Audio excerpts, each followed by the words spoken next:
जय महादेव मित्रांनो, स्वागत आहे तुमच्या आमच्या चॅनल इट्स माझ्या कथा मराठीवर. आज आपण ऐकणार आहोत नर्मदा मातेबद्दलची एक अद्भुत आणि पवित्र कथा.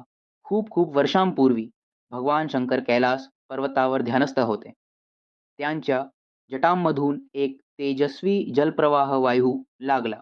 त्या दिव्य जलातून जन्म झाला नर्मदा देवीचा. ती फक्त एक नदी नव्हती, ती होती शिवकन्या, महादेवांच्या शक्तीचं मूर्त स्वरूप.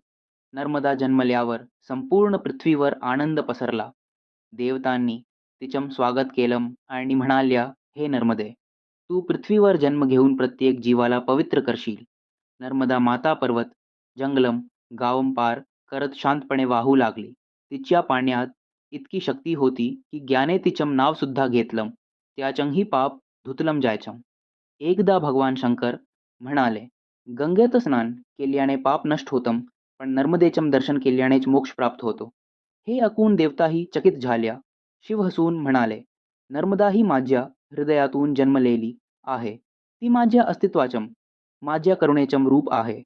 म्हणूनच आजही लोक नर्मदा परिक्रमा करतात. ती केवळ एक यात्रा नाही, ती आहे भक्ती, श्रद्धा आणि आत्मशुद्धीचा प्रवास. नर्मदा माता ज्या गावातून वाहते, तिथे कधी दुष्काळ पडत नाही, कारण ती जिथे जाते तिथे जीवन, सुख आणि आशीर्वाद घेऊन जाते. इसम म्हणतात की जो मनापासून नर्मदेचं नाव घेतो, त्याचं आयुष्य शांत, पवित्र आणि मंगल होतं. नर्मदा ही नदी नाही, ती आहे जिवंत देवी, जी प्रत्येक भक्ताच्या अंतःकरणात राहते. शेवटी असं म्हणतात, गंगा आई आकाशातून आली, पण नर्मदा आई थेट महादेवांच्या हृदयातून उतरली. म्हणून तिच्या दर्शनाने मन शुद्ध होतं आणि तिच्या परिक्रमेने आत्मा परमेश्वरात विलीन होतो.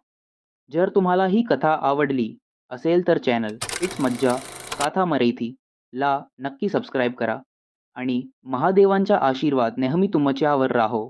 हर हर महादेव.